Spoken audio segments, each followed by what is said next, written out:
It's 6 p.m., 6 after 6, and we're looking for a rally in the euro dollar after a giant smash into the vacuum. And I'm speaking of the 4-hour wick. I'm looking for the lonely wick. This one here. That's the scalper's window, I'd say. Or the market maker, or the stop hunter, or the fill in the blank, however you perceive that. You can also say that this here is a big deal price. And you got in that window pretty close. So I'll stretch out this chart because we're only trying to make 50 pips. We're not trying to make 100 pips, so we don't care about the other pips. And we're just going to examine the support and resistance areas. Dialed in 50 pips. Try to make 50 pips. Try to make 20. We can see 50. Don't overwhelm yourself, people. So if you listen to the radio, people just want to stop working. They're like, I'll just stay home. You made it too easy. Okay, so here we're looking to buy right here at this current level on the 4-hour chart because it happens to be 1 hour past the close of the 4-hour bar. And we just teed ourselves up here where we broke this triple top, I'm going to call it. Somebody was talking about wedges and all these things and pennants and flags and all those things, but in the end what is really important is that you have a trade plan that can trade this 10 pip bar. It's very rare. Because if you go scanning for this bar, you probably won't find this small of a bar. The spread's tight enough here where you can get a small bar and you can make the argument that this is a pivot level that'll be revisited. This is also a doji carried forward. And eventually, after banging on the ceiling, let's ignore the wicks because it's too much info. Just look at the line chart and ask yourself, is that a top? Yes, so after the market goes down, you have a top in place. Right? It's like candlesticks are too much. This is a top. Once it closes down, you know, with all certainty, absolute certainty, you know that that just dropped kind of a record amount, right? Almost 50 pips. Well, 50 pips in 4 hours if you count the wicks, but I'm not going to count the wicks. I'm going to do a strict time-based support becomes resistance. Do tops become bottoms? Yes. Do you have a trade plan for it? Maybe you do, maybe you don't. You'd have to pull the trigger here right now and get in this. Just because it closed down. You don't have a choice in this trade plan. So you have to take that trade at the market. If you didn't buy this pullback on another time frame. So if you go to time frames, I asked him which time frame because okay, this obviously you're buying on this time frame. You can see the entry is painfully obvious. You're risking about 20 pips to make about 30 pips, right? Around there, right? And you got to pick that number. What's that number going to be? I'm buying at the market right here. I can tell you that. So I'm buying at the market. I just put on 20K. Let's see if I can get some more K on. I lost my mouse. Okay, I'm at a 10. I'm sorry, I'm at, and like, let me load up here. Wide stops, 18, 25 pip stops. Here, 50 pip stop to make 100 pips. Okay, so just keep pulling the trigger on that. And we can get into about $100 of margin here. Just before the bottom of the hour.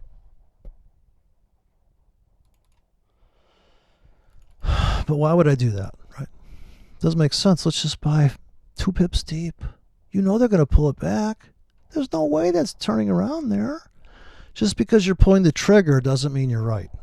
Another fallacy, right? You could say this is a top, become a bottom all day, but what if they pull it back to here? Then what are you going to tell me? Well, see, there's the real top that became, there's wave 3, see here. Do you understand Elliott wave, even what I'm talking about? It doesn't matter. It's like how big am I in? So I'm in about, I don't know, 15K. I could say, well, I'm waiting to break this trend line. I'm not gonna go long unless we break this trend line right here. See, it's based on an Andrews pitchfork. Can't you see what I'm talking about? I know, but I already broke the trend line. You said if we break the trend line, go the other way. Oh, well, except this one time.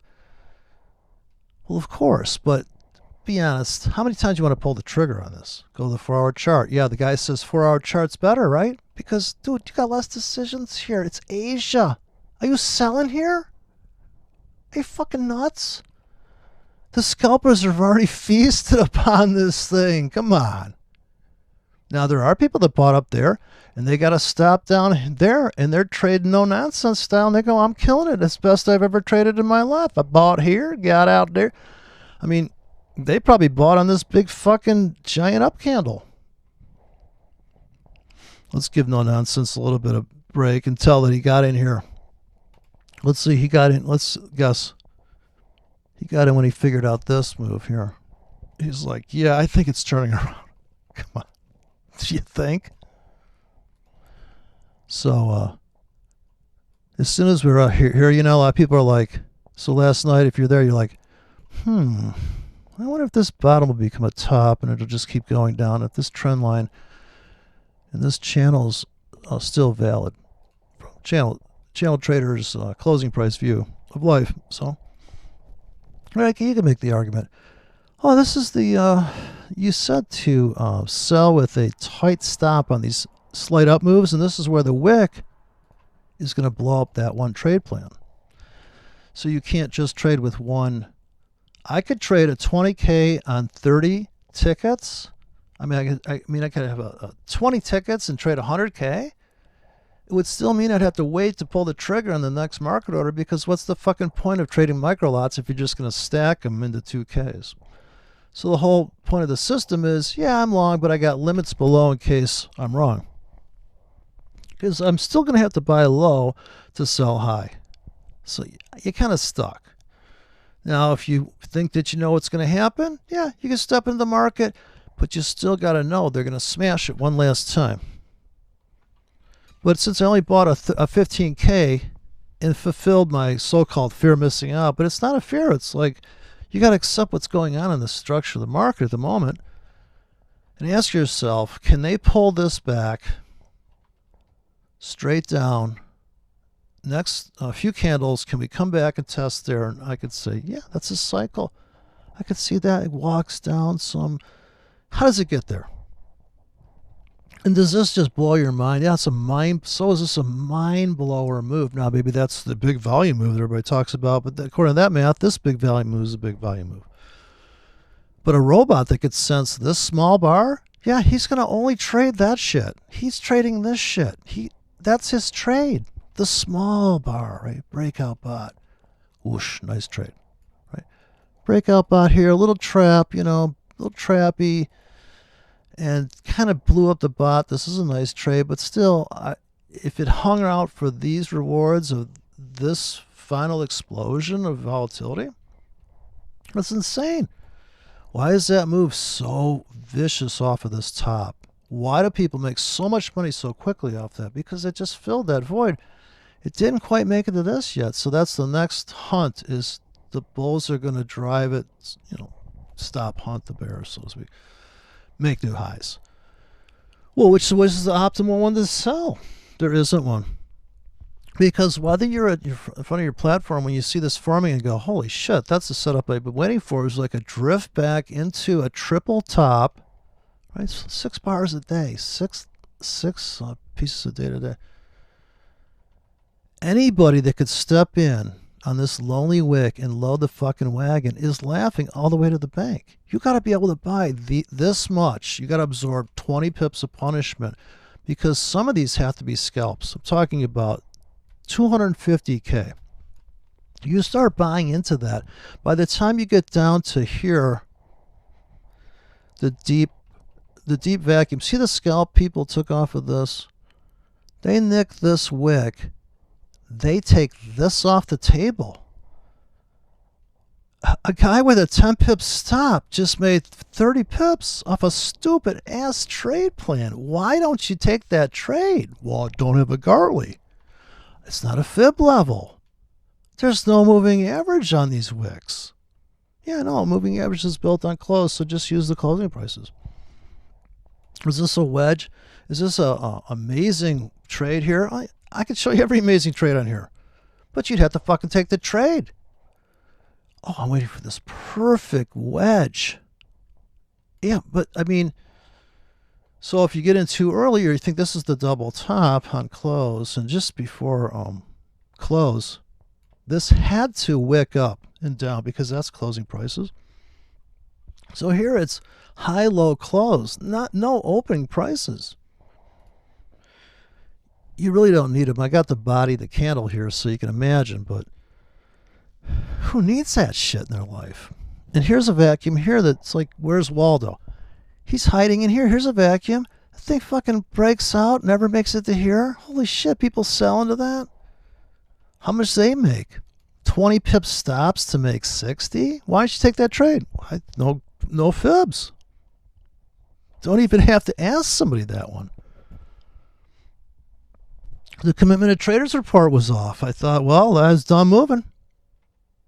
So I just figured, yeah, 80% of this thing's ranging, and you're trying to trend trade it. Yeah, if you call this a trend, okay, I'll give you that. That's a trend. I got you. You got me there. I'm a trend trader. Let's get in at the bottom. Here's another wedge. But all the stuff you can make on these dumbass trades while that is forming. So the whole time after this first climax move, drift sideways, here comes the breakout traders. They crush it into these wicks. Who's not buying these wicks and just buy, dump, buy, dump? You're not trying to ride it for more than 4 to 8 hours. These are 4 8-hour trades. These aren't 8 days of like, yeah, well, I got 250 pips stop on. Yeah, you have to. You would never survive. I guess that's no nonsense way. That's why they trade a prop house shit. They can't afford these trades. What's the point? You got $1 million? You're going to spend that much time dicking around with these charts? Try to make money. Try to, make money. I mean, it's like crazy town. Last night, that half-hour smash down in this currency pair. Why are people talking about it? It was epic. This thing comes crushing down. I've been able to almost restore this account to half gone. Started $5,000. All the way back to hand build it back to 25. I'm up 35 cents right now. Big kahuna rally coming. Stock market's going up. The death numbers go down, but the lockdown goes up. I never thought I'd live to see it, but here we are, riding the leading edge, the bleeding edge of stupidity. It's hard to believe, but this is where you end up. It reminds me of people using a moving average to trade with or something. So if you're willing to just throw the tickets up here, which I was forced to do it today, I threw the tickets up here and I really was cringing because I thought, wow, is this really good? Because when you're selling into this, just like if you're buying into the plunge, you're asking yourself at this point of the buying spree, sure, you got that nice scalp off, but then they came in and you had shit with really deep stops here. And they take that on 30 pips. I mean, that's $300 on a standard lot. If you kind of kept an open standard lot, maybe you lose 25K on the smash down. You still retain X. You know you got to keep buying. And then last night, the thing goes into like this half-hour perfect meltdown. Right into the... so now it's a buy, right? I got to jump on it. Here, hold. So I'm going to buy at the market. I'm just going to go in like an idiot now. Right. I'm going to go for 22 pips on this. So you jump on it, right? Makes sense, right? And tomorrow's Wednesday. Wow. And look at this daily chart. So the guys on the daily charts have a whole different view of the rhythm of the market. And here it kind of looks like, oh, it's a sell, right? Because, it's in a downtrend and But in the landscape, this is the big 100 pip grid. Now, if we had 200 pip drop, take profits, that would have meant you'd have to, on the daily charts, notice this lonely wick up here and put a big fat order up there and sell. And yeah, you'd make 200 pips, right, with a 50 pip stop. 50 pip stop here, right? You sell in this window, you sell a couple million, you cash out at the obvious last known top. It blows through that, just creams that shit out. It starts coming in here and you're like, yeah, let's lighten that up. Let's take it out here. Let's take it out here. Let's take it out here. The 30 pip window of doom never makes it here. But trust me, if it ever made it there, there's buyers galore that are going to create this situation like they did here. It's just the order imbalance factor. I mean, don't forget, this is covert fucking 19 bullshit over here. Jesus Christ, people. The fucking toilet paper. Anybody that I say we should gotta hunt down, just like Nazi hunters, we gotta find these fuckers that bought more toilet paper than Jesus, and we gotta read them the Riot Act. What they've done is beyond the point. Look at this cute little top become a bottom. That's an adorable little wedge trend. Of course, if you're trading that, you think everything about your 5-period moving averages, like, oh, that's where it's at. 3-period moving averages, that's tight. Now you want to get in the reversals. 80% of the market's ranging. Why are you trying to trend trade it? I just don't get that thing. Just pure torture. It's like chasing. It's like pushing a string. You're never gonna, just pick a spot. Okay, delete the data here. So the market just keeps churning here. Up and down. My God, man. Look at this insane run. To me, the fuel here is this hole. Once you start cutting that out, and then here, that last part, just like a sheer move to this rooftop, bam, they just smash that thing. And it just climaxes right at the end of the month. It's just, wow. And then all the way back to the starting gate and beyond into this hole. Just vicious. So I suppose if you're not in, you could just say, let's buy every 10 pips. I mean, I would say if you've never traded in your life, put a 3K on. There's a 4K, put them in 10 pips apart, set them there all day. And maybe you buy a 20K by the time you're down here. And just put a big fat master stop down there. Put about, like these prop house guys or whatever. You got about $2,000 in there. Worst case scenario, you lose like, I don't know, $270 on this trade. You just do the math, right? So there's nothing you could do about what's going to happen. So you're either gonna tug it down and fill your big fat order bank of hell. There's enough money in the account. It makes sense. The trade makes sense. Or you're going to get into the market and just go, woohoo, I'm a cowboy. So you're going to 5-minute chart. You're going to work your ass off. You're going to sit back and be fucking, these guys in Ferraris, just fuck Christ. If you're in that big a position, you get the fuck out. You just made like $3,000 in 40 minutes. Just get the fuck out. But some guys are like, oh, we could make, yeah, you could, but dude, you ain't got no stops in that trade. The account is the stop. Even if it's got like 20 grand in there, it doesn't take much, especially if you started with 1,000, you know how to make 20 grand. You're like, oh, well, let's blow it up. I don't care. Right? So if you know how to make the money, it's still a big deal. You just got to do that again. You go through all the steps you did to do it before. So I'm not big enough here. So anyways, I really wanted to load the wagon there a little bit more based on the chart. So I went for the line chart, range. That's all I want to see. I want to see this double top, nice and clean up here. I want to say to myself, I could have traded that with a fucking 15 pip stop. If I could have sold that double top, which I sold into this thing, So I scalped this first plunge here. Some of that was built in, and some of it, when I got to here, I just went flat, and then I got more limits going down in here. So I went long underneath this low, so to speak, and then scalped something here. Then bought more when we made new lows. I bought more. So I bought new lows. All right. It could still tank. Oh, I could put a buy stop in there accidentally. But there's nothing I could do about it.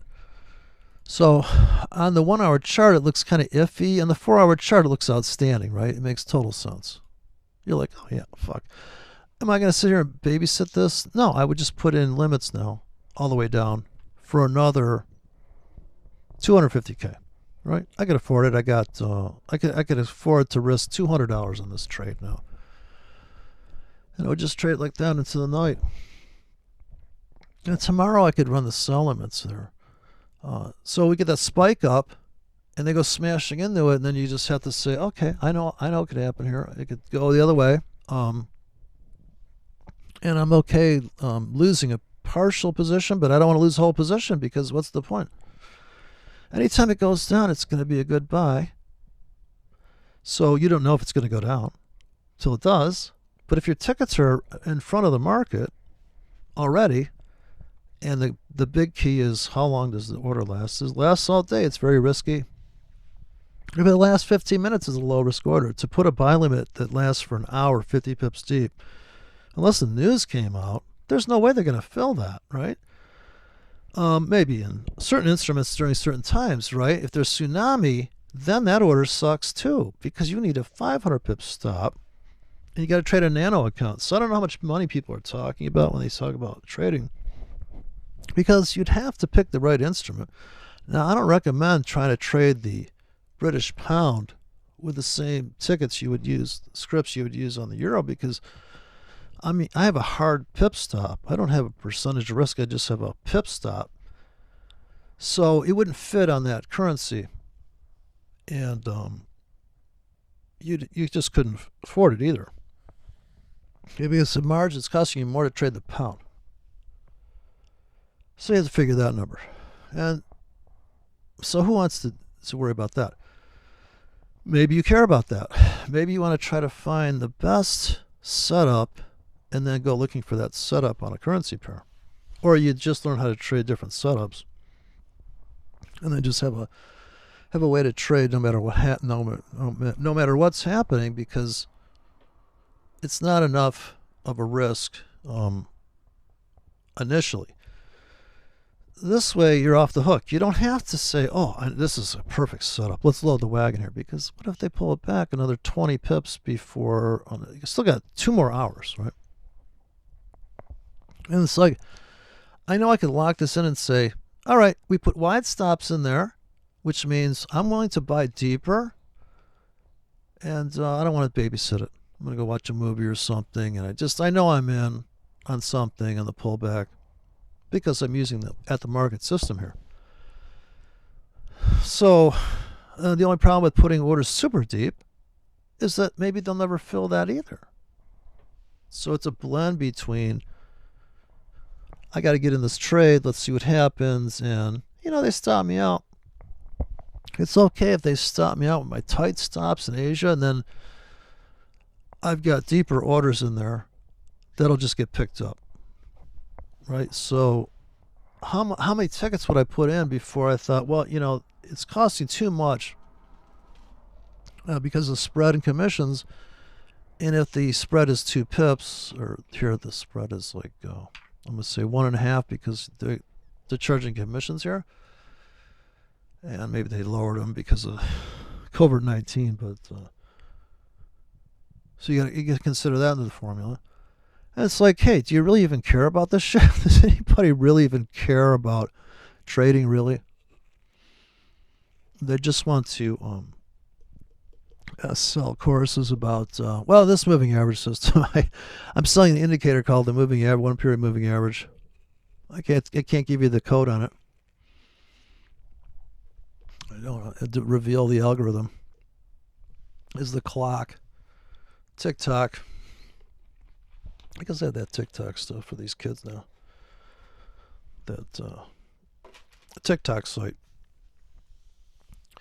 So we're enduring this psychosis. I'm hearing people talking about if you don't test people all day long, and then Trump says, hey, by the way, unless you're sick, don't be fucking with the test kits, okay? Yeah, dude, unless you're coughing up blood, just shut the fuck up and just get in your car and drive. Actually, don't do that. There's too many people driving now. So yeah, it's over. Sorry, government. We decided not to sign up with the panic room. It's unfortunate for the powers that be. I think they kind of feel let down. Like, wow, we couldn't even get them on that. Everybody's dropping like a fly. Yeah, I know people are dying. I know. But just because you own a blue Honda, and doesn't mean everybody bought one, because you're seeing a lot of them. Let's not forget that one. We have people on the radio here that see the world a different way. Oh, people. So, it's 6:30 now. So that trade's over, in my opinion. As far as trading at the market, it came back for 8-hour pullback, small pullback, buy, put limits below. Don't overcommit to anything. I'm probably in about 30K right now, maybe 35. So now I'm going to put in these 4 pip deep. I don't think it's really tight enough, honestly. I would rewrite that script to be like 1, 2, 3, 4, 5 pips at this time of night. So you're just trying to get the right sizing. And this manual trading, kind of like, this is not the robot. This is, you're going to go, oh, okay, this is dropping kind of fast. Let me put in the 5 pip deep. So this is wrapping around the other tickets. Now, if those lasted for about 2 hours, it'd be perfect. So you'd have to rewrite that script and make it 2 hours, I'd say. That's my recommendation. From the script employment office, because you got to figure what is the expected arrival time. Imagine this is a train station here. Aerial view of a dysfunctional, chaotic, Trumpian style, as some people would think, rail yard. It's aerial view. When do you think the trains are going to... Hitler kept them running on time, I guess. But you're waiting for these things to come in, right? And you're going to lay track in front of it. So you're either going to just... I don't think you have a choice. If you're really if you're bullish, you're going to put buy limits in like this all the way down. 5 pips apart. Maybe these are standard lots. If that's the case, I would definitely space them like this. Bring this one down. Scrunch these together. Get some odd settings. Get these staggered. I think staggered's going to be, more robust like this. But if you could drag and drop your orders, it's easy. What you can't, MetaTrader is going to keep on actually moving it on the broker's platform, so you get to wait. But if you could queue it up like this, right? This looks like a nice pancake. And time-wise, too, these are going to last longer down here. Maybe these last all week. You're always going to want to buy all the way down 10 pips apart all week. I hope you can afford that trade. I'm just saying. Think about the math of that, right? I mean, that's not very expensive, is it? To buy 1Ks on the 10s. For how long tickets last? So if it lasted an hour, right? I don't think they're going to fill you this time of night. But we could drip down here tonight, right? We could come down. You'd buy here, and then you buy a 2K, now you buy a 3K, buy a 4K, buy a 5K. It's really not going to matter. And if you're watching the tick chart, you're like, oh, I just bought that pullback. Yeah, I probably would have, but I'm already in. That's fine. See, if I wasn't babbling, I'd buy that pullback. I'd be like, oh yeah, look, they just stop under these guys. Right? They just cleared out this vacuum. I just buy right there. But since I'm drawing, and that's another thing, if you're on the tablet or you have something, you could build an $80,000 position on your tablet pretty easy at the market. You know, boom, boom, boom, boom, boom. You know, fuck, I just bought $6,000 of currency. I mean, dude, it wouldn't take more than an hour to accumulate. If you really think it's going up, every time you're looking at the 1 minute chart, you're buying these pullbacks. So you go 1 minute chart and just be, oh yeah, fuck, 5 minutes I'm buying. Are you kidding? Look at this fucking pullback here I just missed. Right? 5 minute pullback. Who's not buying that, right? Look, they just took this guy out. Guy with the trailing stop. Well, I kind of trapped him. He's fucked. So, yeah, this is double bottom in Asia. The first rally I bought here. I really wanted to buy, probably should have bought a solid right there at 5 p.m. I could have bought, the spread sucked a little bit here. First price pulse up. Now we got to take out this wick and go after this, and then we got to blow through that floor because it's going to be the, I'm going to cash out of stuff here. There's my targets already set up like that. Pretty wimpy target, but you know, I'm not going to trade one position hard. I just have a soft stop and a soft target because I don't see another way to do it. Right, it's just not worth it to bet on this holy target. That's your, oh yeah, I can see the target. I can see what people are talking about if you look at the 4-hour chart, but you're like, dude, this is like fucking, this is hours away. That's going to take out this top. I mean, this might take some time to get to here. On the way to that, I'd be cashing out. In fact, anything above this, you know there's sellers coming in here, right? So, yeah, so I think I missed my buying opportunity there. So I did enough buying here. Now I could have bought here, but actually I got a better price by waiting 4 more hours for this little bit lower close. And yeah, you could have buy limits sitting here pending too, because that's the last known high, right? So it's also the big wedge. I'm saying from this tippy top here, there's like this area, and before that really small candle, so everything got like this, and I guess it's like a 1 period Bollinger Band, you know, and then boom, it falls into the abyss, right? Comes into this territory, and wow, what do you think? You know, gets a hell of a lot of fuel from that. So people make the claims that, oh, well, see, they're just tricking the retail guy, making it look like it's going down, and then, switcheroonie. No, dude, it's just the price, right? It's just, you got to see this hole is fueling it. It's not people, oh, yeah, well, they know the retail guys have just figured out it's going down. What makes you think they're on the 4-hour chart? What if a goober's on the weekly? Then what? You're full of shit with that commentary. Dude, it's like people on the 1-hour chart making money, the same people on the opposite position on the 4-hour chart, they're both making money. One guy doesn't want to ride a fucking 40 standard lots for 500 pips. He just wants to take 50 pips out. Why is it always this, oh, the other guys are, yeah, the central banks. Okay, yeah, right. The ones that are always begging for, well, we got to bail everything out. Okay, I thought you guys were like the masters of the market. But definitely there'll be sellers above that wick.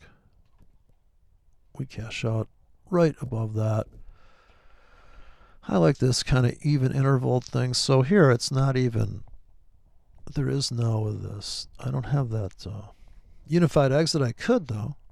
I could say, fuck, when we get to $3,000, let's just get the fuck out, right? You could also trade like that, where you're like, dude, you're back, you're only down $2,000 now. Just relax, right? All this crazy shit. Yeah, it's definitely blowing people up that got a MACD running. This price action's just blowing their robot to pieces. Don't you think? Like, get a load of this fucker compressed. Like, you try to make sense of that. Robot's just barely able to keep it together here. This thing's on a mission, this goddamn currency. It's on a mission to blow up every moving average anybody ever. And after looking at this stuff, I think about cloud trading and I just think, you're kidding, right? Like, this is 100 pips from this black bar to this black bar. That's not enough fucking money for you? All this range trading shit going on here?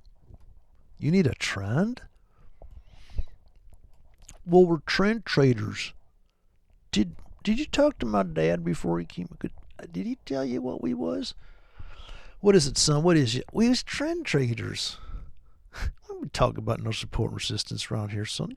Take that shit home with you. Take that Fibonacci tool and stick it up your ass. Now, I know people really get very, and this guy from White Oak Trading keeps sending me this thing like, what? He's like, and can I help you somehow? Yeah, stop it with your ridiculous trading videos. Let's see you trade. I'm trading this goddamn thing. Look at this. What am I, a genius? 4-hour chart, support becomes resistance. What am I? Gotta make this shit up? It's Asia. Tomorrow's Wednesday. Come on. What kind of formula? You said you're using the Bollinger Bands, ain't you, son? No, what are people? And then that no nonsense guy sent people into like a vortex spiral of like, there's more indicators than Jesus out there. I gotta hunt them down. I'm building a scanner. Fuck that, I'm building an algorithm, and then I'm looking through the reviews to see how people are saying about his call about a bear market. I want to see what people are thinking about that. And I saw the comments in there, and people were like, just the praises are amazing. Like, he's like, you helped me trade so good now. I'm like, well, how were you trading before? Were you using like tarot cards? Like, how are you pulling the trigger on these other trades? To each his own, I say. No, linear regression. That was my favorite one. I'll never forget when I had my computer all like dazzled up with the turbo button on, and I said, yeah, let me check out this linear regression. I just like the way it's got a ring to it, like it means something. And I'm like looking at this thing going, am I forcing this thing to look cool? Like, you say her name's Lindsay? I like that name. Now, does that mean linear like Lindsay regression? My girlfriend named after indicators. If I had kids, I'd be like, kids, you know where we got your name from? That's right, I was trading, and you were being conceived during a trade, and had just some indicator we're using right there. Yeah, that's what the Indians do, right? Whatever's going on at the time. I don't know. This is too much. I can't trade more than one currency per. So here I put these buy limits in on the. I think I lost money on this trade, although I made some money off the bottom there, right? If my exits were proper, so actually you'd have to still be waiting on this trade. This is why. If all you did was trade the 1 hour dollar yen, you'd see this bottom become a top, and maybe you'd pull the trigger there after an hour as it went lofting up into that hole there, right? You'd say, yeah, this is the time to pull the trigger on that trade. I happened to be right in front of the screen when it happened. So yeah, 1 hour up, sell right there. Top becomes the bottom. And of course, if you didn't get out after it went down, you feel like, God, really? Like, fuck. I mean, they came all the way back to here, and like, geez, would you add to that position? Right? Would you say, well, fuck, this is just another selling opportunity? Can't you see that? Well, no, not if psychologically you're attached to the first trade naturally. Right? It's all dependent on what you can mentally tolerate as far as, well, that was a bad trade. Should I redo it? Should I do the same bad trade and take the risk and put an order in there, right?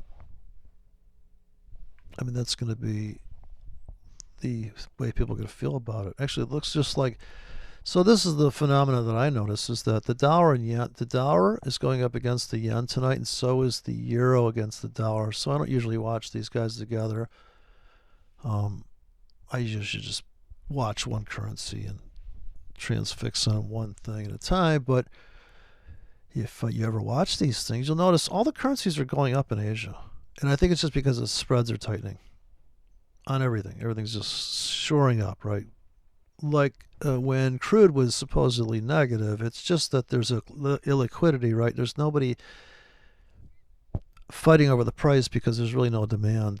Nobody gives a shit about it. Where the euro against the dollar is very liquid because it's established. I would say the two stable. Well, I don't know. I guess you could say the UK's had its moments with the Brexit thing. So the volatility in the British pound is untradeable if you don't have a trade plan for it, because you would just see like, oh fuck, it just moved 400 pips in like 40 minutes. Yeah, I know. Oof. I mean, like, so you're going to love it if you're on the right side of that trade, but on the wrong side of that trade, it's like, but I just took me like fucking 5 weeks to make that money. Like, and that would be as if you had a bunch of limits that you normally never get filled on, and that one day they all fill. Otherwise, it would never happen to you, because if you're only running X every day, yeah, there'd be slippage. They'd blow you out of something, but you know what? You had to know you were trading the British pound. You had to know, like, dude, this is like the most insanely, I don't know what that guy's talking about. No nonsense. Manipulated, I guess you could say. In other words, people are trading it. Man is moving it, so that's being manipulated. Yeah, it's just like gold. Gold's manipulated, but that's not a bad thing. That's life, right? This is like, oh, virus. You're built on a virus. All these things that people have to accept. I guess they're not into it. It's a little hard for them to accept they're going to die. But yeah, it's going to happen. Euro's going up, so is this goddamn dollar to the yen. That's why I couldn't trade two pairs at once, because I'd be like, well, how can this should be going maybe down because I'm a dollar index says so and so, and I used to get lost in this big maze of the dollar index, and I thought, no, dude, just fuck the girl you came with. I mean, this is the euro dollar. Come on, it's this easy. You either buy or sell it. It's tight spread. You always get filled. Yeah, it gets crazy, but it ain't like these other currencies where you're like going, what the fuck? Look at the yen. Just boom. How about that Swiss franc? Anytime you peg something, it's never a good thing. even in sex, right? But yeah, the euro dollar, you could have traded a breakout. I mean, there's times when I think you could trade all three strategies: the breakout, the limit, the market order, because the breakout thing is kind of like saying, well, I don't want to have to decide. Let the market decide. The market's quiet. Let's put tight breakouts in and just do a breakout strategy. You saw Ryan Brown's video. He made money on his breakout strategy until it gets chopped. The market gets too choppy. Yeah, in a trending market, sure. But there's no way you could make money on the same. If you traded pure limits, wow, you'd have to be really good at that, because some of this stuff is like, the market's down, it's the end of the day. Where are you in the structure of the world? Like, sure, it could keep going down, but that also means that you're trading probably at the 150 pip stop at that point. You're like, yeah, let's buy a little bit for the next 3 days. Let's just keep accumulating a position on the long side with a 200 pip stop for the next 3 days it's down. That's a completely viable strategy, right? Look for a currency that's down that much. I would say if you are going to go currency hunting, just go, well, what's down 200 pips today? In other words, take your 300 pip stop and run it on things that are down 200 pips in one day. You're like, oh, fuck, that's a record. I mean, it hasn't done that in fucking 180 days. I would start taking outliers like that and just go, yeah, just get into. Are you kidding? That's a no-brainer trade from the standpoint of historical. What has possibly ever happened statistically in that one currency pair? But then you could also take the view of like, hey, you know what? I'm okay. If it dropped 50 pips in an hour, I'm in. Right? 100 pips in an hour. I got a 200 pip stop. Let's ride it for this. Let's just fucking load the wagon. I got 300K going, you know. I know I can make $600, right? 20 pips, right? The markets move slamming around. Maybe I don't make it all in one ticket, though. I scale out. Maybe only make $50. I'm not trying to make $500 in a. It's the same amount of stress making 500 as losing 500, I suppose, because it's like all math is stressful as far as I'm concerned. So if I always trade with a number that I can see exactly how many K I'm in, and I kind of know that in Asia, I'll be right or you're either going to be right or wrong. You get in before the move. You're getting in before anything happens. So it's really difficult if you want confirmation because you want to see it go up a little bit. By a pullbacks, you may not get the chance in Asia because it just gets really quiet and then it takes off. And at that point, you got to get out of something because it's probably coming back into the high of something else somewhere, right? So if it did make a big move, that was fueled by it filling a void. But where's the deepest void in the chain looking back? So market profile was supposed to answer that question is where is the popularity and price looking back from this point back? And what they did is took every day and they said, well, here's where the most amount of trading took place. And the only problem I have with that is that they're taking each day, they're putting in these nodules, they never tell you anything about these profiles, how they stack up. The total stack weight of all those to the weekly profile, yeah, well, that's just the candlestick, dude. The open, high, low, close. The open to close is the majority of what people agree that it can only push it that far in that one time period. So why do you need market profile when you have a doji? But that would be the ultimate balanced. Everybody agrees. At the beginning of the day, end of the day, everybody agrees on price. During the day it was a rape scene, right? At the end of the day, it makes up and hey, it was crazy. We got a guy out of control there, but I feel better now. But thanks for accommodating me in my depression. I was caged up, lockdown. When I'm going to start hearing the ads for, you can take Coverella, designed to cure the symptoms of potato and toilet paper hoarding, designed to relieve the anxiety of wanting to buy more toilet paper. That's right, people. That's our sponsor tonight on the Forex Show. And don't forget to tip the girl that's bringing you the pip tonic water. Everything's a pip based. Where's the Forex trading place with the loose sites between the booths? They got, this is a whole new frontier. I'm sure people are already building the loose site restaurant. The caged. Plus, you get to pick the level of oxygen. Like, hey, where are those used oxygen tanks that Michael Jackson left behind? Let's get those. So let's have GM crank out some of those. We'll use that Production Act thing, and we'll twist their arm, force them to make them devices. Oh, here's a nice breakout pullback. Here's a classic. Look at this one. Breakout pullback, nice little doji there, but that damn wick, goddamn stopped hunted me there. It ain't took off without me. So every time you buy at the market, I would say buy at the market and put in a limit in case they take it down lower. Buy at the market. You might even be at break even on this trade one day. And the guy that was trading that beautiful, he built a whole, I have a channel. I'm a channel trader, don't you understand? I know. Aren't you supposed to be in therapy for that channel trading? Aren't you the one that blew up that account one day? You said that this was going to be a top, become a bottom, and then it went zoom, and your account went bye-bye.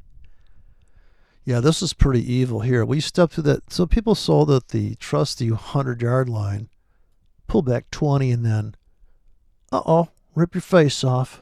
Gee, you wonder what happened there. So I always did wonder what happened there. Usually you're blindsided. If you're on this chart when you're selling into that going, well, fuck, it's overbought. What this shit's going on? You're like, oh, let me take a look back and see what maybe the cause was there. Oh, it's a 4-hour chart maybe. Oh, yeah. I could see a problem there, right? So once it took out these wicks, it's like game on.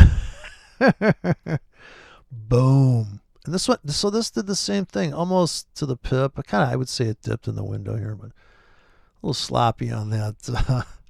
It's a sloppy currency pair. You don't trade properly. Japanese fellas are trading this thing, and that's so funny. Well, the Ikamushu cloud only works on the yen. See how that works? But here's the 4-hour. So the guy was talking about the 4-hour to 1 hour. Yeah, if you're trying to sell this bottom, you come at the top of the 4-hour, people are going to sell there, right? But is that the winning trade to take it all the way down to here?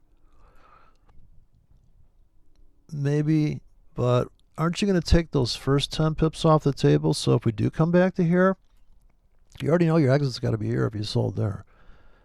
Like, you're betting on it coming down here. You're kind of dreaming, if you think it's coming down here, that you could really load the wagon there, because most of this stuff is just going to look like this.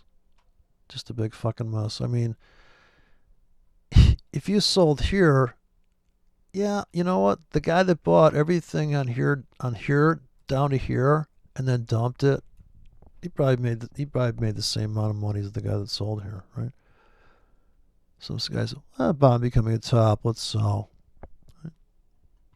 Right? Moving averages have crossed over. But it doesn't always happen at this rate of change where your moving averages have this perfect look, and oh yeah, and then down here it's just a big piling on into here. People just gobble that up like, wow, that's a no-brainer trade. And most people already scalped to the floor of that, so they're already out of that. I mean, anybody that bought here to here with under 4 hours, they made 20 pips with a 10 pip stop. If they bought at this here, say they bought a 1K here and a 2K here, that second K could have, if they let their profits run on that one ticket. Another thing is, if you are going to trade these things, yeah, you would have a sell limit here, a sell limit here. Like, you know, if you have to sell, you got to sell high, so you'd sell all the way to here. You probably sell more in this little notch. And from a market profile standpoint, so to speak, I don't think the market sees this vacuum anymore, this little notch up here.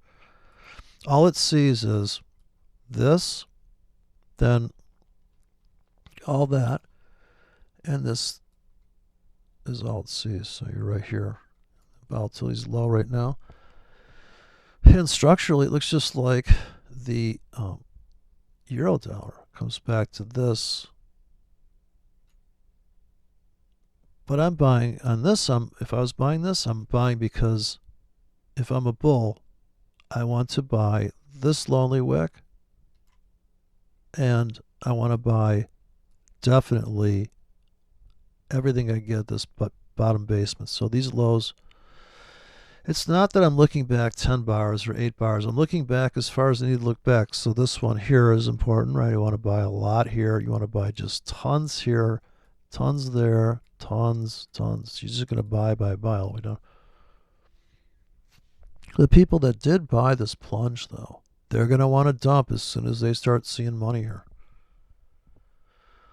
So I got to figure there are sellers there, but is this worth the move? How big do you need to trade that to make $80, $8,000? Right? Talking about making that kind of money would mean that you'd have to be, as this is bobbing around 20 pips, you're like looking at a $500 fluctuation. Yeah, then, sure. When this takes off and you cash out a half of that by here and let the rest go, yeah, you made a chunk of money there. But how many times do you see a clean move like that? This is just like the move we had in the euro today. So this it's about cleaning out this space. Gets above that, gets above that. Even though this guy would say, yeah, you know what, I'm at break even on that trade. That was my first sell, and I finally cashed out. So I sold here in this window, and that was my loser, but I sold all the way up, and when it got above this, I sold more, and here I sold a ton. So that was the same trap. And here it was easier to do this trade because you could say this is where I'd sell even more, and here I'd sell even more. Just got filled on that very tip top.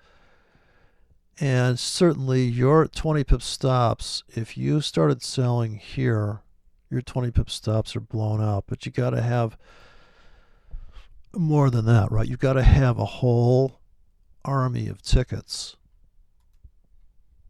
Because, yeah, you may initially get in here like this is a 1K, a 2K, a 3K, a 4, a 5, a 6, 7, 8, 9K. The 9K never fills. There's a master stop up here for that whole rack. When this thing comes back to where your first bad fill is, then a lot of people are going to go, you know what? We just made all this money here. Let's just go flat. We're up, and we'll put sell limits up here and do the same thing maybe. Or now we'll put buy limits down here and sell limits above. So you could write a script where you press a button, or the robot would do that. Robot sees a certain amount of volatility. I can't get my robot to view volatility yet, but when it does, it would launch appropriate scripts, right? The market's quiet, it's going to trade shallow limits. That's the only thing appropriate in the Asian session. And you're not looking to make a ton of pips, but maybe you're looking to build a position to the long side, so you have you keep dropping 15-minute and half-hour tickets that are like 3 pips deep, and you're just literally trying to skim the edge of the market on limits to build a long position or a short position. And every time they fail you just keep banking on the side of that wedge that you're. So every time the market comes down a little bit, you just assume you're in a wedge. The first small move, the first doji on the 4-hour chart, it's a no-brainer. 4 hours has gone by, the market hasn't done shit. Maybe there's giant wicks on that. It wouldn't even matter. At that point, that's a market order trade based on I can run a tight stop, or I can get in because we're going to make a move, and I could get in with a wide stop because I know we're going to make a move. We're not going to go sideways forever, so that's the undeniable truth of the market. It's not going to go up forever, down forever, and sideways forever. Those are the only guarantees. It may seem like it's going up forever if you're short into a screaming up move, and it may seem like it's the same on the downside. If you're buying into a plunging hellhole, then it's going to seem like that too. And I think you can see without which is the kind of just painfully obvious, so to speak. Once you get below here, and people are just like, oh yeah, this is the first sell into that window. Here's the bottom, the double bottom becomes a top on the 4-hour. People come in like mad. But once again, it turns into an amazing buying opportunity, right? Because the guy that even bought here for the scalp and dumped, he's like, yeah, that was just the scalp. I get it. I'm willing to buy into this, just like above this top here. I'm willing to sell into that window, and it's okay, right? You're okay with it. I guess that's the thing. You got to be okay with what you think is going to happen.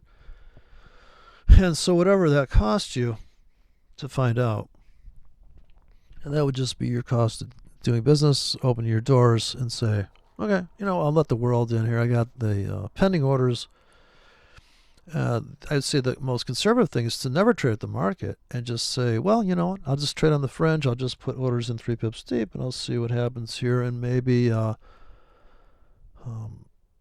don't even have to have a bias. You can do the same thing on the sell limit side, but it is getting the orders far enough away from that spread to make it worth your while, right? So you don't want to trade with a 2 pip spread and you got 5 pip stops, because that's like a 3 pip stop. It is a 3 pip stop, right? If you're going to trade like that. So, that's going to be a problem. But if you're going to put a 20 pip stop in, 2 pip spread doesn't matter. But now you're going to space your orders wider. It's going to take you longer to make money trading the same size amount of tickets. 20K is going to take you longer to make that that $40 with 20K. So you could probably take about 1,001 leverage. You could sit there with $20 and $50 a margin and make $100. Make $20 to $100, whatever you should be able to make. If you're using 50, if you're trading 50K, you should be able to make 10 pips. So I would say 15, and the rest is for spread and stop outs. But that would be on single tickets, 50K on single tickets or 20K on single tickets. And then you see, oh, I see how that works, because you really they're either coming into your, they're either going to take out your stops, or they're coming in, you're not in the market yet, and they're coming into your limits.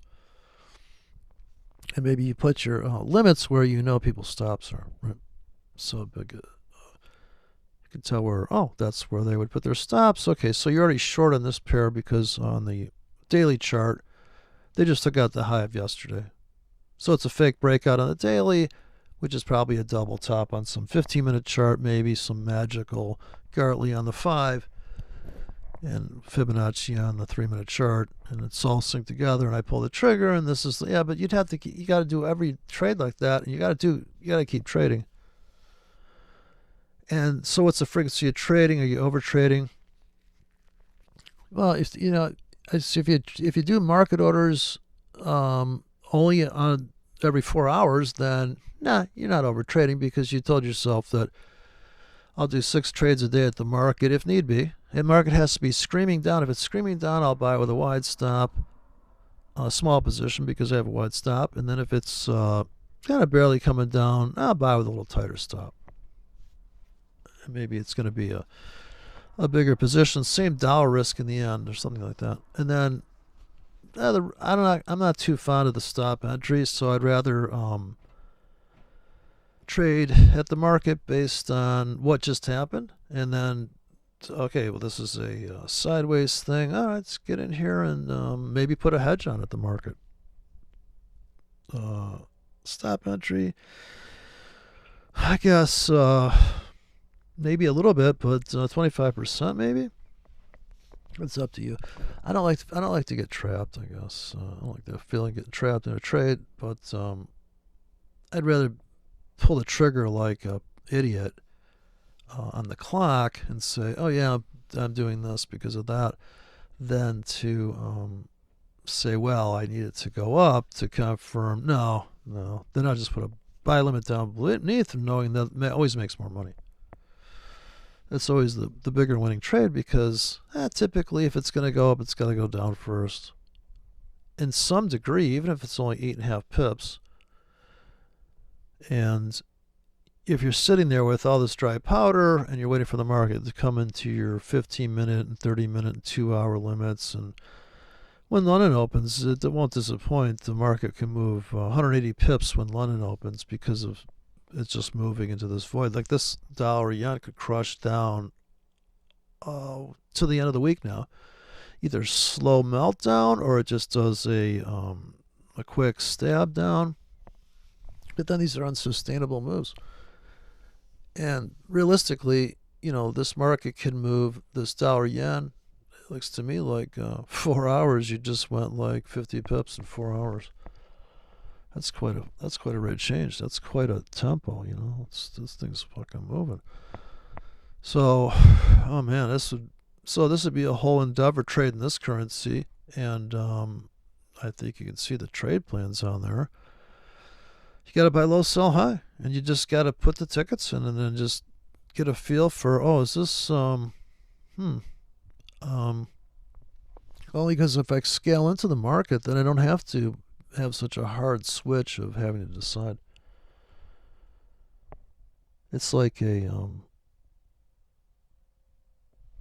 kind of counting on the sellers to fill up your order banks to buy limit side. I guess that's what you're looking forward to.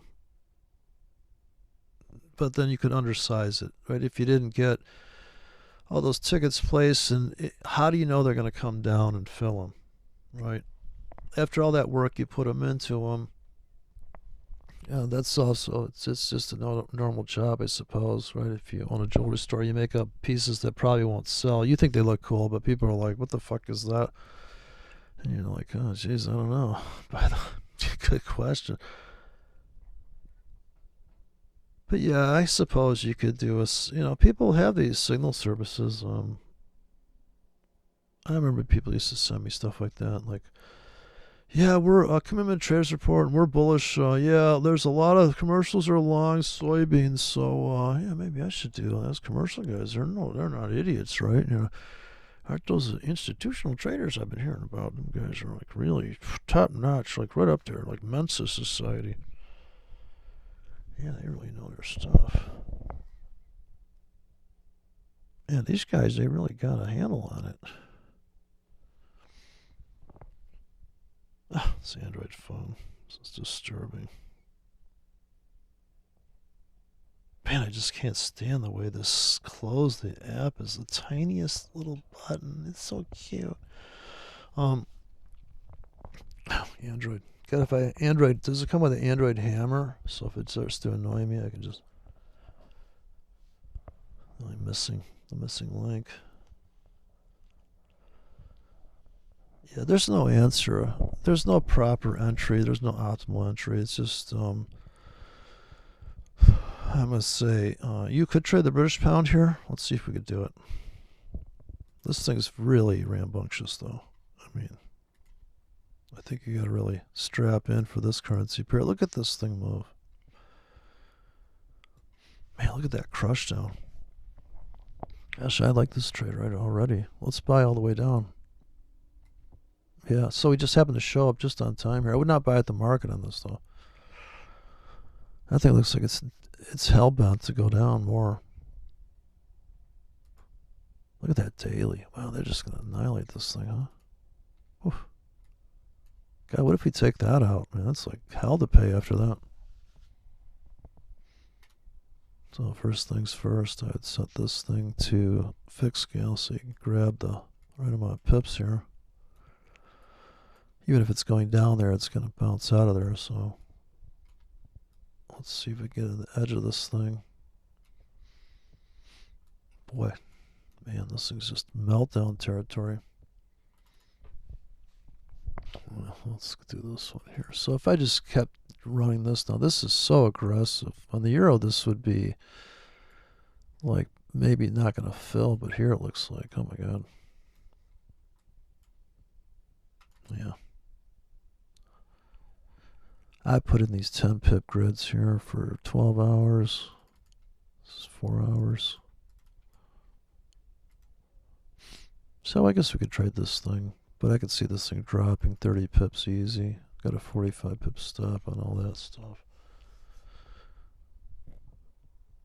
So that could get blown out too.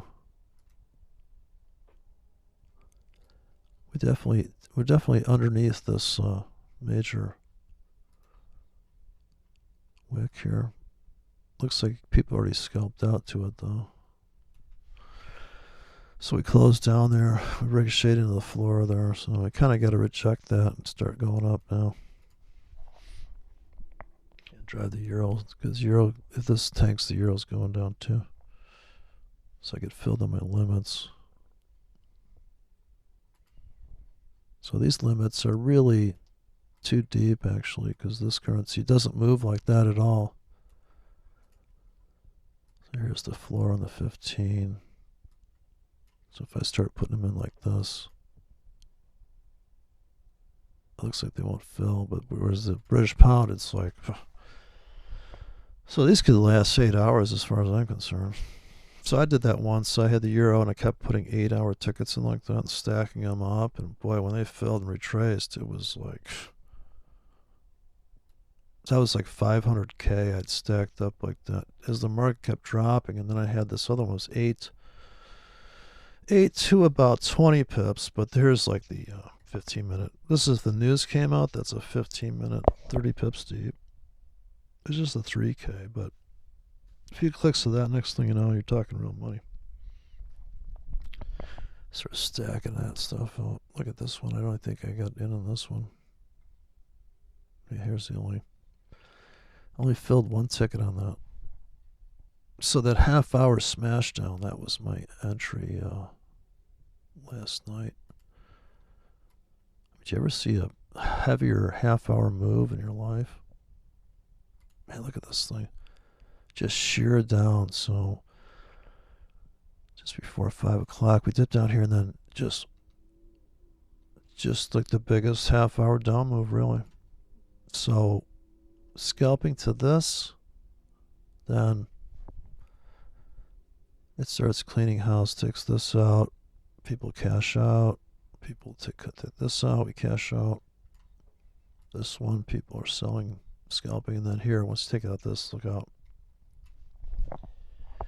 So in a sense, we've come back to that level, at least this triple top there. So go to the 1 hour chart. The nice thing about the 4 hour chart, it takes out that one spike, so it smooths the data out. So now it's a big hunt to see if we can go after eventually this top. I suppose that's the dream of the bulls, is that we take this out. But there'll be plenty of sellers on the way there. People will be selling up in that window easy. It's going to be... So this, they're all great entries. They're all fine entries. I don't think there's such thing as a bad entry. I mean, you're trading this small. I'm only in 35K. So I can make 35 bucks, right? A buck a K. A buck a K, right? You're in a standard line, make 100 bucks. Is that a lot of money? Is that a lot of money? 100 bucks to make that in a period of 2 hours. You can make 10 pips in 2 hours. I know you can make 20 pips in 1 hour when the markets open up. Once you get into about 9:30 at night, it's another couple hours here. Markets heat up, get all crazy. And then there's that moment where once you get in the seller's window and you're long, so you're not selling yet, it's really like I'll start getting out here if I know the broker has a slow exit. As soon as I get above here, I just start getting out because I made so much money. I just want out. Like I'm in so big. If I bought into this plunge,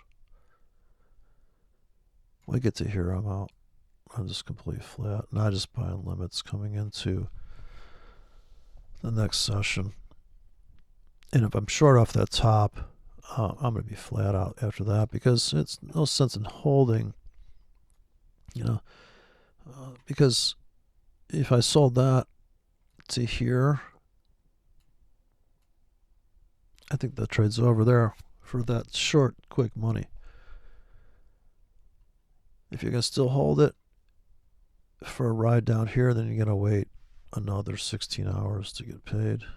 So, like here, you get paid very quickly. You're buying new lows. Also buying that notch there, and then just you're out. You're just like, oh my God. Because if you stick around for this, you tie up a lot of margin when you stick around in these trades, and trade's over. I guess you could have made whatever X. There's certainly plenty of setups coming here. But yeah, we're just thrashing around up and down. I don't really see any kind of direction here. I see the price make a run, and then it just seems to fizzle, and then makes another run, fizzles, and it's really not consistent at all. These markets are not consistent like that. And it takes time for the market to consolidate and get calmed down enough to make another run.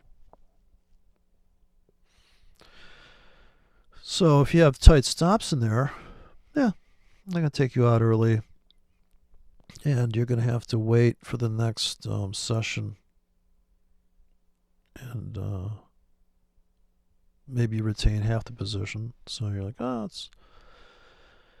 That's all right. Yeah, you missed that entry, or you weren't there to pull the trigger if it was a market system, and or you didn't put in the orders, or you put them in too short a time frame and they expired, and they should have filled, and the other ones are. You're like, wow, that's a bigger vacuum than I thought it was. Well, you can see that it's goes back like right now. You got we went up for 16 hours almost straight up.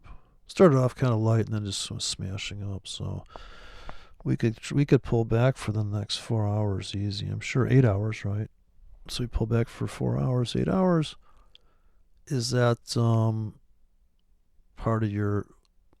It's okay for that to happen because you're only in 35. So now it's a good thing you're only in 35K or whatever. So it's a balancing act because even if you weren't in any K right now, do you start deleting your buy limits because you think, oh, it's just too close to the mark. It looks like it's going to come flying back. Oh, maybe.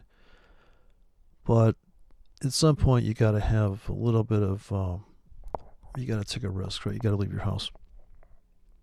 You might die. You might blow up the account. You might lose $300. You might lose $150. But at some point, you just have to step into the market without knowing what is this. And people are asking, well, what this guy's system? Yeah, I mean, if you could see yourself trading any of these systems that people are presenting, yeah, go for it. If you could trade Ikamusha clouds, go for it. I couldn't have that kind of strict rule system. Like I'm waiting for the Tankanashi to go over the candle stick and end up.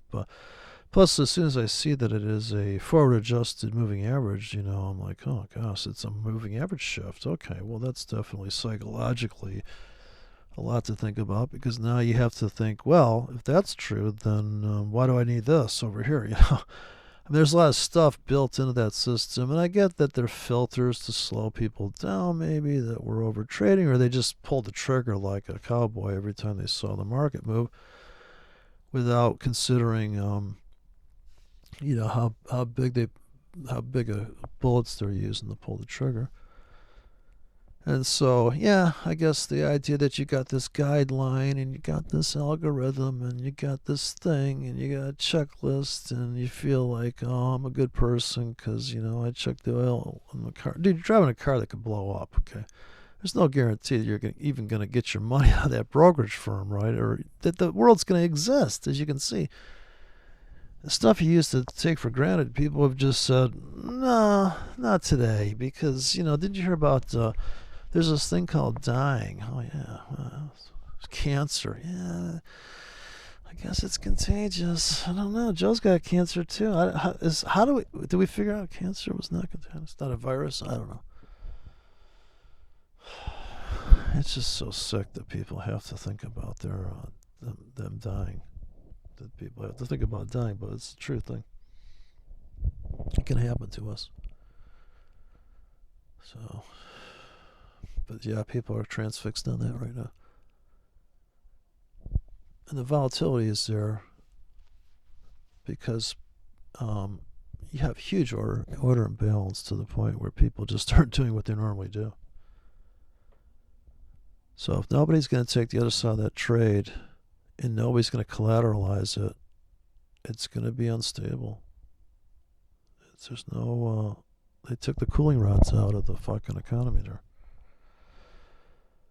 The cooling rods being the lubrication of people actually just buying and selling, and the noise that you get in the market of, well, most of it's noise in the end. I mean, I know you want to think that the 20 EMA is the holy grail because if you just trade it with the trend, everything will be okay. But like I said, those moving averages are built on typically closing prices. They don't account the wicks, and the wicks are what's going to crush you if you're trying to reduce your risk by tightening your stops in every ticket.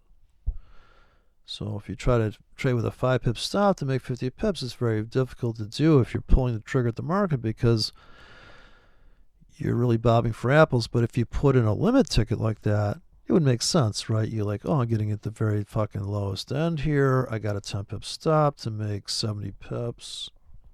Yeah, but you can't trade like that all day either, because you lose three of those in a row, and now it's, that's money too, right? So yeah, you're gonna win every trade, probably not. And then it's like, well, how do you just reduce, lessen the damage, right? Bad relationship, you want to kill your spouse, well, maybe just get her drunk, well, maybe you don't have to kill her. After all, I can deal with her. I get her hammered, and she's persuasive. I can persuade her. Honey, have you seen the Gartley pattern? These guys are, I spent a lot of money for that scanner. Don't forget, go easy on the car tonight. We bought that Gartley scanner. Remember the one that crashed the computer and then you had to rebuild it off the cloud? Remember that, honey? I don't know how people do it. You got yeah. I guess people are trying to do that and trade, that must be tough. Go play outside. Daddy's going to blow up the account, I still wish I would have filmed my tequila buddy as he traded like a madman. He was right out of a movie. He was like a Wall Street. He thought he was Wall Street trader guy. But when he won, he was just, he'd call me at 3 o'clock in the morning and tell me how much money he just made. I didn't think he knew what a pip was. It was beautiful. He was absolutely gone. He was ready to go. He was up for anything.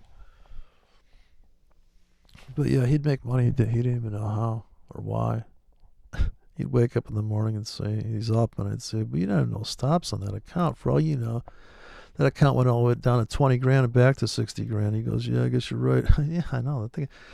If you're just open trading it like that, and then this one account we had, we just left it alone, and I opened it up like 3 years later. This demo was still running. It was $1 CAD trade. It was like 8K, and I just go, look at this. It's $800 or something. I go, look at this trade here. And he's like, yeah. He goes, neither of us would have the patience to sit in a fucking 8K for 2 years or whatever. So we knew that trade was off limits for us. We weren't going to sit on that trade. But if we could make $300 in 4 hours, we figured we were doing good. That was our guide post for profit. I don't know if people are just trying to make kicking around money. Yeah, you want to go do the, looks like it just got filled on a limit order there. I just noticed my margin went up. It's picked up a few K on limits there. Huh. Finally working. Well, that could have been the British pound, actually. See, that's the problem with trading all these currency pairs. Like, where'd that margin increase just come from? Right here, see? It's costing me a mint. But I do want to buy into this. So here I'm going in front of the market by 30 minutes. 30 minutes for these high exposure trades. Pure limits on the pound. Some limits on the euro, but I don't know if they're going to fill like this one. So this script runs like twice as heavy on the pound. So you can't just take this and click it on the pound and not think that you got to click it half as many times. Because the pound could just slam down 15 pips right now, fill that whole bank. If it doesn't go past 28 or 30 pips, it's going to fill that whole bank. And inside of there is cash outs that are like a half a pip off the bottom of that rack. So it's taking stuff off the table as it goes up. But I know that that's kind of how that runs. So if this got filled right now, I could jump in the platform. If I think that I don't have enough of that pound, I'm just going to move my stops on what I do have. So I go like this. Open this up. If I see I'm about to get filled on the exit, if I can see the take profit on the screen, I'll just move it up. I'll have this set it as like maybe 80 pips just for fun. And just hit it. And I consider, that's going to be a long-term trade. Just that one ticket. So a lot of flexibility if you're going to trade 1Ks like that. So coming down. Of course, that's a lot of work for 1K, people might think, but what else are you going to do? You're trading, you know, you're not watching TV. Well, you could be watching TV. But I mean, if you're sitting here and just managing one thing like this, of course, you're probably not going to care. If this is not a lot of, this 30K is not too much risk, then 30K fills in a window here. And I guess this script is like, this is 18 pips deep on this one. So if I keep nailing this one, this is the deeper, even though it starts at 5 pips. So if the market's really smashing down, I'm going to come in front with a deeper script, even this one. Every 10 pips for 3 handles down on a 4-hour 45 pip stop. So if the euro starts going up and I've got the pound is coming down and I'm filling that up, kind of the last thing I want to do is bring up the pound versus the euro versus the pound and try to make heads or tails and try to say, well, because I saw this guy doing it, this White Oak guy. I'm going, why do you want to work so hard, dude? It's hard enough to fucking pull the trigger on the shit to begin with. Why do you want to go through all that? All right. So I'm going to buy some more here. It's I'm buying because it's been down for a half an hour. So we just completed a half-hour pullback in the euro. I'm just buying because it's down. It's 2 minutes into the end of the last. I'm going to go for the easy 14 pip target here. Not looking to. We pull back 30 pips. I'll take 22 pips, 14 and 28. So I'm going to just buy at the market there. Get in before the 5 minutes is up. Okay, that's all I'm going to buy. Because I could keep tanking still. And then I'll put the limits in just the same. So I can get into a pretty big position. I mean, I could probably get into about a standard lot here. Now I'm in 60K, I would say, of euro. At 59, I got 1K here and maybe the pound. So I got 1 pound trade going. But I guess here's where you have like the dollar index up and you say, oh, look at I'm going short the dollar. Yeah, pretty much, I suppose. In essence, I'm going short the dollar. But so I'd be done buying that. Now I want them to come down and fill me on more limits. I have to wait for that to happen. Another waiting game. Yeah. So COVID-19. I think we hit the wall on that. I saw the death rate dropping down and I thought, yeah, that's the only trigger point. You're dying. People are freaking out. People love that. There's a band called Body Count, I think. They like that stuff. How many dead people you say you got over there now? I like how when you go to that site, they got a moving average, a 3-day moving average running now on dead bodies on that world meters. They got so much data, they decided to put a moving average on it to smooth it out. People couldn't get their brain around those fucking histograms. They smoothed it out for those young kids.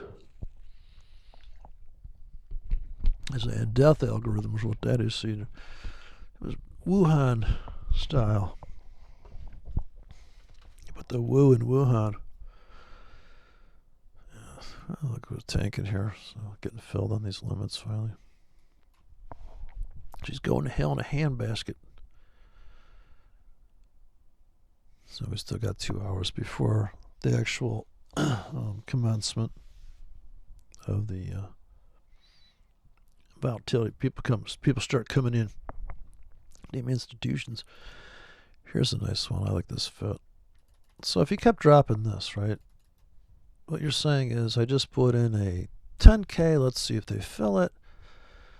I'm on the 1 hour chart. Yeah, I could see that thing selling off into that order bank. It looks like a great trade to me. So I'm just doing it on a pip basis. Yeah, euro versus the pound, right? That looks like a sell limit to me. So I would sell this as it goes up. I do think this would be a great sell right now. But I'd be careful. I go to the 4 hour chart and say, well, are we coming into like, yeah, see, that could go zooming up, you know. once it takes out these wicks here, I mean, wow, it's going to be pretty brutal until here. It's like 100 pip window of doom. But we could just dip into it. We are going to dip into it, and the scalpers are going to come in. That's the first wave, son. Ain't the bad. Third wave is the one that's going to kill everybody. It's that third wave. It's like wave 3 in Elliott wave. Yeah, just like. Has anybody put Gartleys on these the death count yet? Well, there's going to be hell to pay once you get in that window. But here's a double bottom. Well, that thing's just going nuts today. Oof.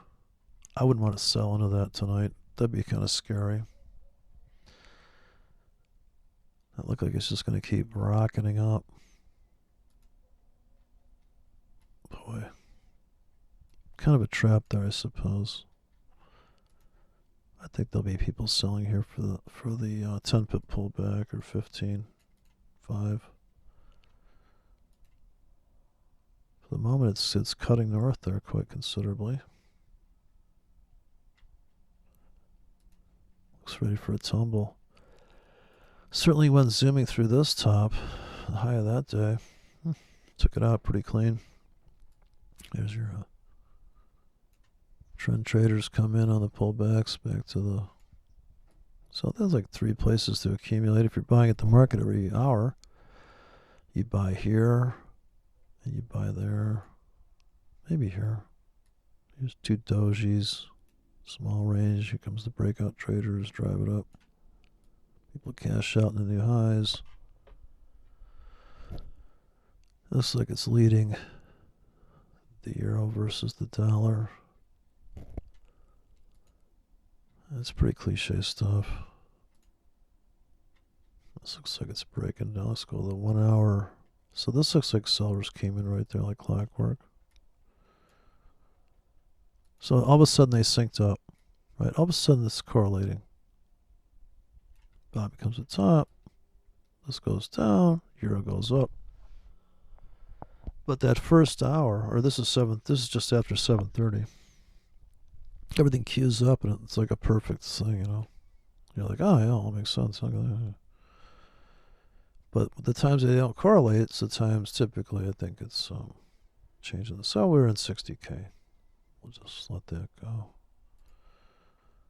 Still in this window. Been babbling for an hour and a half. So started off in that 4-hour chart after that 8-hour pullback. But if it closes up here, do not buy at the market because it'll be 9 o'clock at night. If it's up, you know what? You missed the entry. I would say at that point, start putting buy limits in really tight. If it's up and you don't have enough, don't chase it. Just put trail buy limits beneath it because you still got another 50K you can trade here. So I'm in like 60K. We could still trade another 40K and not reach our 100K limit of total position. If you're in 100K and it moves 20 pips, you know, you're making good money. 50 pips, right? Imagine you accumulated when things were quiet. They didn't stop hunting any 100 tickets with different unique stops and take profits. Maybe you're scaling out of 80. So when you're at 40 pips, you're out of half of the position maybe. It just depends because I'm not going to, I don't want to touch the tickets. I want to have those market orders that I just hit the trigger. So it's 18 to risk 18 to make 28, 14 to make 22, and 12 to make 14. Boom, boom, boom, boom, boom, boom, boom, boom, boom, boom. So I get about 22K going like that. So yeah, maybe I'm only in 50K. It's all right. I mean, the market's probably going to go, I could put the sell limits above me. So I could start every 10 pips above me, sell limit, sell limit, sell limit, and say, yeah, I'm cashing out, but I'm starting to get a sell position going for scalps. Maybe get it too early on that too. I think you really can't, with this system here, you really can't say, oh, I should have done that because you did that. 18K at the market, 10K on limits. All right. Wait for a pullback, maybe add, maybe you don't fucking care. You're like, I'm not chasing it. So that would be disciplined trading, right? You know what? I fucking missed it. I'm only in 48K. I want to be in 148K, but I fucking missed the entry, and it's not worth chasing. Tomorrow's another day. Well, actually, in 4 hours, it'll be a whole different thing. If it's climaxing in 4 hours, are you going to put in buy limits beneath it after it goes nuts to the upside? Or are you selling into that nut to the upside and just trading the pullback off the top?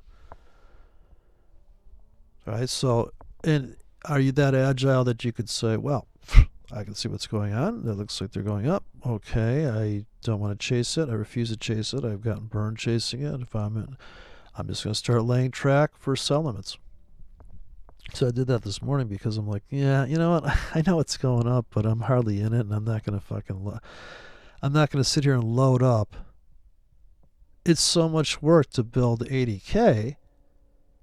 Well, I guess not if you hit 240K trigger at the markets, but if you're going to do it on 1Ks, which I'm doing, you're going to put in, maybe you trade 8K, boom, wait 8 seconds, it's pulling back, boom, build a fucking position that's not like every ticket's the same stupid fucking entry. And then you got limits trailing below, and you pick up some on limits, and you're like, yeah, okay, a little of this, a little of that.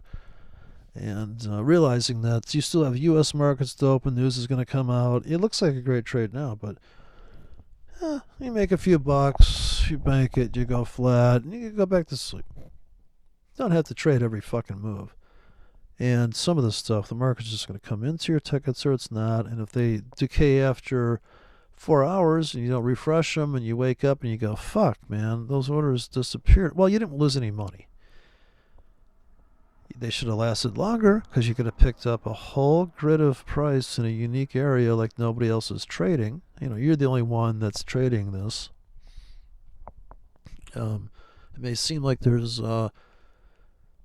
the perfect entry and the perfect trade, but since some of these moves are only 30 pips and some are 300 pips, it's who's writing 300 pip targets with a 30 pip stop? Like who writes that? Actually, I know a guy that wanted me to do that. Infinite take profit. Like how about a 10 pip stop with no take profit? And let's talk about let your profits run, right? So yeah, you could do that. But I think it's better to say, I'll take 20, I'll take 30, I'll take 40, I'll take 50 pips. When I made this 28 pip, 22, 14 target, I just put numbers out there. I ain't no formula there. I was going to make odd and even stuff like that, but if I did that, I'd have to have 14, 16, 18, 20, 22, 24, 28, 26. And you could do that too. And it depends. If you hit all those, and that's a 20K, and you hit them twice, even if you waited, even chase the market, right? Market goes up another 3 pips, you do the same rack, at least you've got this thing where you got soft exit, soft entry. You never have a hard equity spike. And, if you are driving this car that you built like this, another thing that I didn't say is this is not an EA. So you don't have to have the computer on. After you do all these trades, you can close the platform and it's not going to destroy the expiration dates on these scripts. They live until they're supposed to die. The market orders have already been executed. The problem I was having with the EAs is you got to have the fucking computer on, or you got to have this thing running on a cloud somewhere, because it's like you can't disturb it, And the manual system, yeah, you're going to be watching for rogue waves and stuff, and it isn't this just auto-driving car thing. Some guy was talking, they got this car that can take exits and shit. I'm like, oh, please. The same ones they had stopping too early and obeying the traffic signs, and people were smashing into the back. They're like, you didn't go through that orange light? The fuck's the matter with you? And then they had to rewrite the software right on the cars to make them drive like shit so they wouldn't cause accidents. Make them drive like a bad driver so people could anticipate them, right? I heard they had to detune the cars to make them drive like shit. So we're waiting for the market to resume. Traders come back in. I do the tighten up on the spread here. Okay, the 15-minute trader is just updated. So look at this. Looks like we're going to crash down here on this. Let's start catching a falling knife here. I'll put in my 10K there, I think. About 10K in those 3 tickets. Those 3 half-hour trade plans. I want to sit back and put the 12 hours in. So this is like in the middle of the night stuff, 4 hours. Now these should be different prices actually. So what I'm doing there is not good. Because I keep repeating the same entry price. I'd rather have them get in like unique numbers. But this is another convenience. Another reason why it's hard to make the perfect amount of money, because you'd have to pull the trigger when you're supposed to pull the trigger and then drop diversified price entry levels with diversified exits on every limit. So the convenience here of just double clicking the same thing 3 times, I can put in a 10K. And the problem here is I have the same stop. I should have a tight stop, a wide stop, and a medium stop. So this is a demo account. I don't have these scripts on my, so on my account I have these scripts. I know what they do, and I have written how many K they are. So if I do hit this and I know that's a 6K, I know that I don't want to hit that same key again because I already did that. Maybe I interweave it with a half-hour ticket or 1-hour ticket laying on top of a 12-hour bank, grid bank. This way, all right, they take me out of the tight stop ones, but the wide ones get picked up on a deep grid, and say the British pound. So the British pound, let's see, I think they filled me on that, right? So we bought this low here. Now, if I was watching this currency, I would have bought this at the market on the 15 because it closed below the floor here. And I'm like, oh, yeah, that's a total new low, especially in Asia here. So you see these ferocious moves in Asia here. The spread sucks on this. It's like 2 pips here. Spread's like 0.3 maybe. So this is like bad spread here. This will get tighter, I think, when Europe opens. But when London opens, but right now you'd say, oh my God, they just I put my stop in there and they stopped me out, or I just got a sell signal, breakout to the downside. This is the obvious place. Most people are like, well, we're scalping to this thing. We got one more move to here because the trap was here on this one. Then we tumbled down, but people are buying this hole. So it's vacuum to vacuum, hole to hole, void to void. And this is the premium reversal entries, because if you think this is the trend, then this is the reversal. How do you know where it's going to reverse? Well, it might do it here, but it may have to go to here. So I'm going to give it this whole window here, just like, okay, it might reverse here as soon as it dips into that window, but it took like an hour and a half to come back to that. And even after that, if you didn't get out, and say you put a stop in here, they stopped you out, right? I suppose that's the cruelest thing, because if this ever takes out this high, you're going to say, damn, I just sick and tired of getting stopped out of these fucking trades. They said if you get in here, move your stop to break even. Oh, I did that, and they broke me even. And I never saw this money, I never saw this money. But structurally, you knew that this was a bottom, that people, this was a previous support level. And even if it wasn't, even if that wasn't true, you knew that this was a new high here, and this is a island up there. And then you knew this one. So within the span of half an hour, it's just like bing, bang, bang, bang. So it's like people talk about trading a wedge. Well, if you're going to accumulate on the sell side, yeah, you would have sold, or if you're going to, you would have to sell here at the market as it came into here, or at the price level and sell here, and then you dump everything here, like in a perfect world, right? You build a position with 2 sells there. As soon as you go to the half-hour chart, right? Everything changes. Now it's kind of simple. You're like, well, every half hour you buy and sell. It's a half hour cycle, half hour up, half hour down. It looks simple to me.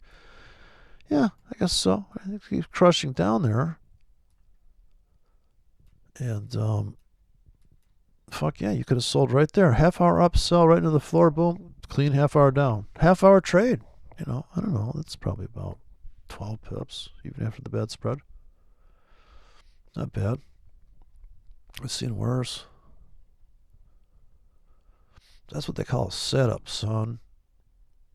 Sitting up all them tickets there. It's like dominoes. I told you it's very simple. Make it so complicated. All zigzags and shit. I like people say, this is the zigzag indicator. It zigs and it zags. What more do you need to know?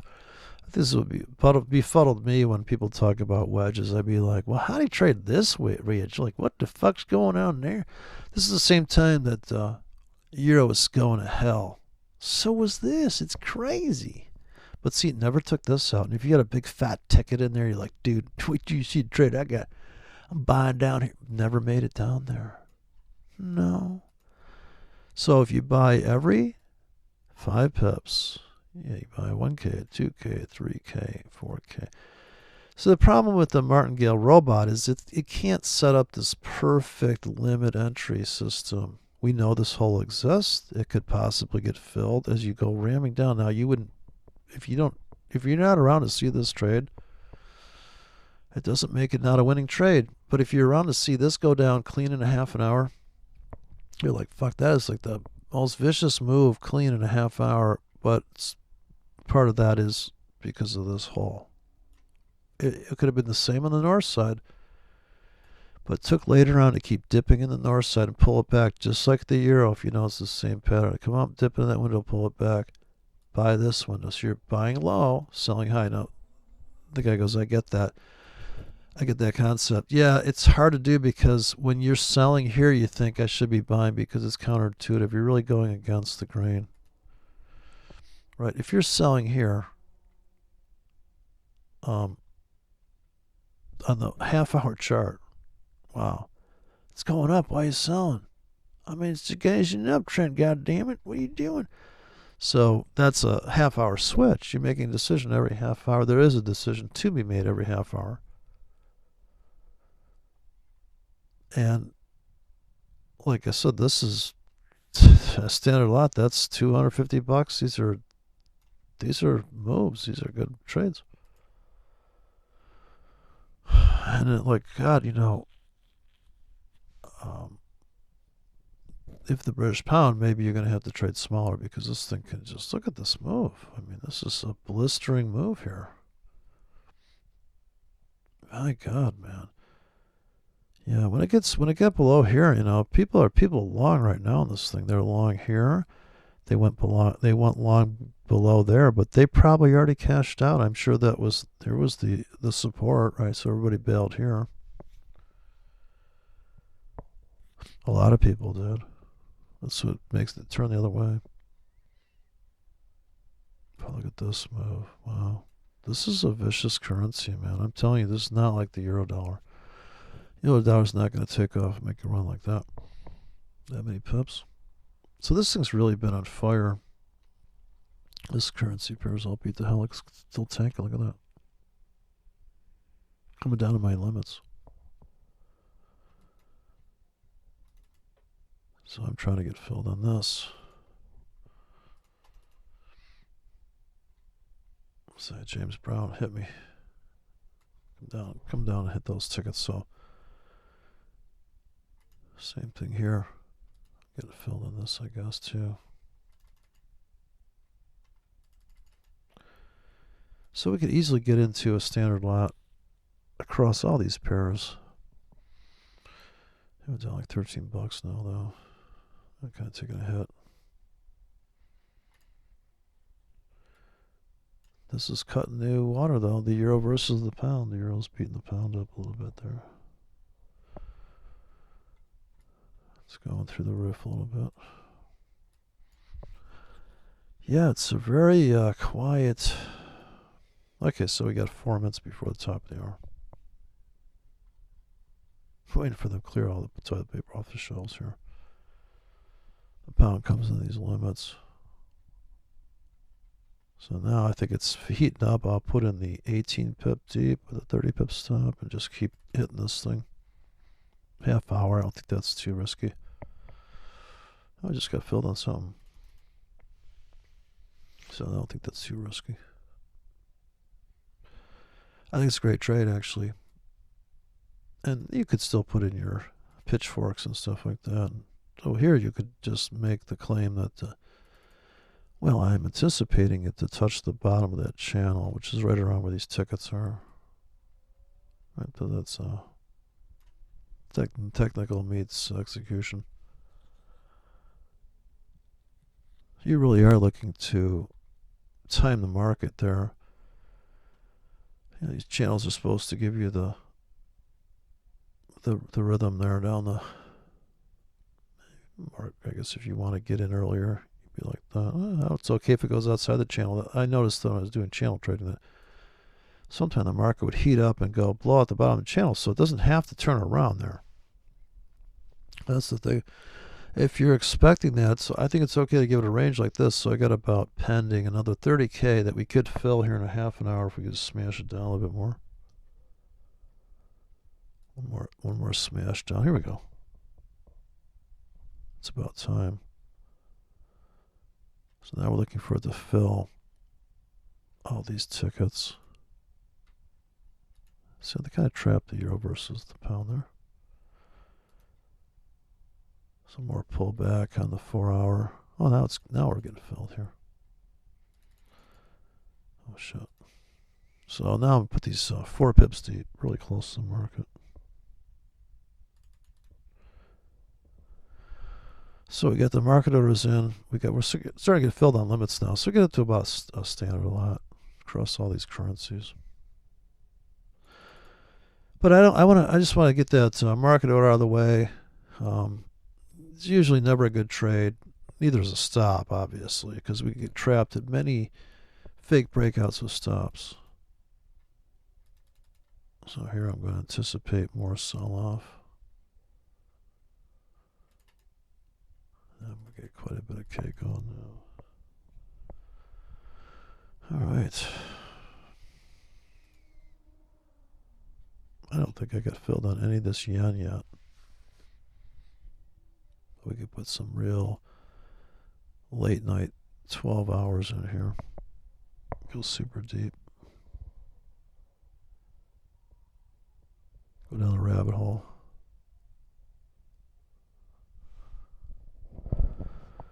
Okay, so now we just sit back and wait. Not much you can do about these trades, honestly. We're kind of at the mercy of volatility. How close can we get to the market? I gotta get the size right.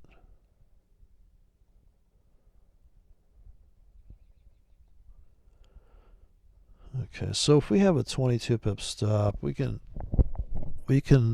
look for it to come into those 4 pip deep limits. And that's the trick, to get those to fill, to leave enough room so we don't want to let go of any of our position, because those are going to be, I'd say 28 pips is kind of a big target. 14 not so much, so they might take me out of this 12 pip stop, but I got the 18s in there, and then I put in some 50s. Well, let me buy some more 50 right now. 150 pip stop here to make 100. It's all disorganized here. I put them all out. Well, we'll use the 15 to make 50. This is a good one. That's a good ratio. 15 pip stop to make 50. Uh-oh, wrong currency. Okay, I'll do it here. 10 to make 60. That's a pretty tight stop. 10 pip stop. Yeah, I think that's tight.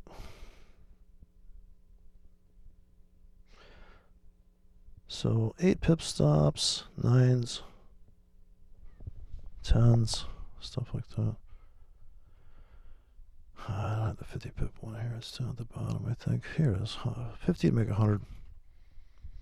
So I would wait to pull the trigger on this. Wait for it to sell off some more, because you really don't want to overload the 50 pip stop.